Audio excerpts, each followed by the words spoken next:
নমস্কার বন্ধুরা, your parcel YouTube channel আপনাদের প্রত্যেককেই স্বাগত। আর ভিডিওতে ক্লিক করার জন্য অসংখ্য ধন্যবাদ। আপনাদের জন্য অত্যন্ত সুখবর, স্বাস্থ্য বিভাগের পক্ষ থেকে নতুন নিয়োগ বিজ্ঞপ্তি প্রকাশিত হয়েছে। আর বিজ্ঞপ্তিটি প্রকাশ করা হচ্ছে কলকাতার আরজিকর মেডিকেল কলেজ অ্যান্ড হসপিটালের থেকে।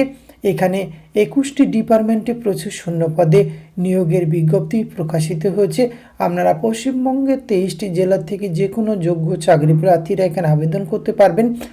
তো কোন কোন ডিপার্টমেন্টে কতগুলি করে শূন্য পদ রয়েছে, কিভাবে আবেদন করতে হবে, আবেদনের লাস্ট ডেট, বয়স, শিক্ষাগত যোগ্যতা, সমস্ত কিছু আজকের এই ভিডিওতে আমরা A to Z আলোচনা করতে চলেছি। ভিডিওটি আপনারা স্কিপ না করে পুরোপুরি দেখতে থাকুন। সাথে চ্যানেলটিতে নতুন হলে অবশ্যই সাবস্ক্রাইব করে পাশে থাকা বেল আইকনটা অন করে রাখুন, যাতে করে এই ধরনের নিত্য নতুন আপডেট সবার আগে আপনার কাছে পৌঁছে যায়। তার সঙ্গে সরাসরি অফিসিয়াল নোটিফিকেশনটি দেখে নেওয়া যাক।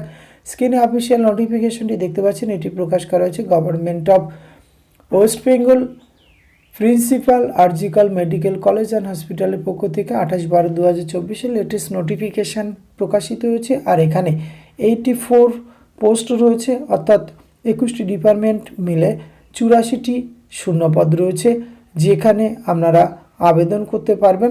আর এখানে যে পোস্টে রিক্রুটমেন্ট করা হচ্ছে হাউস স্টাফ, এই পদে কিন্তু রিক্রুটমেন্ট করা হচ্ছে রেগুলার MBBS ব্যাচ 2018 থেকে 2019 of interns of RG Kar medical college and hospital এবং হুস ইন্টার্নশিপ ট্রেনিং ওয়াজ কমপ্লিটেড 1/5/2024 এই সময়ের মধ্যে ইন দিস ইনস্টিটিউশন।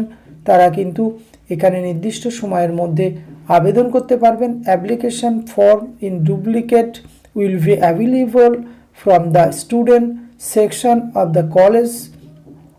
যে স্টুডেন্ট সেকশানে আপনারা কিন্তু আবেদনপত্রটি পেয়ে যাবেন এবং সেটি সাবমিশনের লাস্ট ডেট রাখা হয়েছে 7/1/2025। এই সময়সীমার মধ্যে কিন্তু আপনাদের আবেদন প্রক্রিয়া সম্পূর্ণ করতে হবে। তার সাথে আপনাদের ফটোকপি অফ নেসেসারি টেস্টিমোনিয়াল, সেগুলি সমস্ত কিছু অ্যাটাস্টেড করে কিন্তু জমা করতে হবে। Candidate direct to appear on the lecture theatre 2PJB building RGKMC to the office of the undersign, সেখানে 14/1/2024 12টা থেকে পজিটিভলি এখানে কিন্তু আপনাদের উপস্থিত হতে হবে ডাইরেক্ট অ্যাপিয়ারেন্সের মাধ্যমে। The selection house staff will be made in merit cum performance বেসিসে কিন্তু এখানে রিক্রুটমেন্টটি করা হবে। তো আসুন কোন কোন ডিপার্টমেন্টে কতগুলি করে শূন্য পদ রয়েছে একবার দেখে নেওয়া যাক।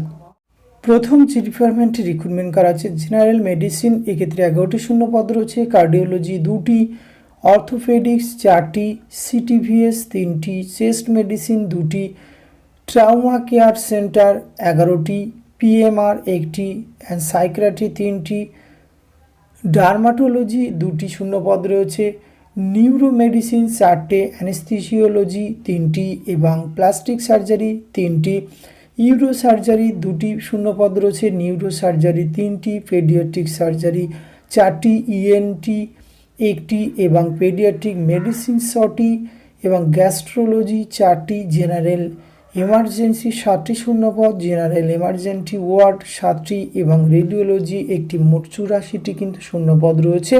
এক্ষেত্রে আপনাদের আবেদন করার জন্য হাউস স্টাফশিপ পদে কিন্তু এখানে রিক্রুটমেন্টটি করা হচ্ছে। তো যারা ইন্টারেস্টেড রয়েছেন এবং যারা ওই ব্যাচের মধ্যে অন্তর্ভুক্ত রয়েছেন, তারা ইচ্ছুক হলে নির্দিষ্ট সময়সীমার মধ্যে আপনারা আবেদন করতে পারেন এবং 14/1/2025 মধ্যে কিন্তু আপনাদের সমস্ত ডকুমেন্টস নিয়ে উপস্থিত হতে হবে। আজকের ভিডিওতে এইটুকু তথ্য আপনাদের সঙ্গে শেয়ার করা ছিল। এটি যদি ভালো লাগে অবশ্যই আপনি আপনার অতি প্রয়োজনীয় বন্ধুবান্ধবদের সঙ্গে শেয়ার করে তাদেরও জানার সুযোগ করে দেবেন। ধন্যবাদ, প্রত্যেকে ভালো থাকবেন।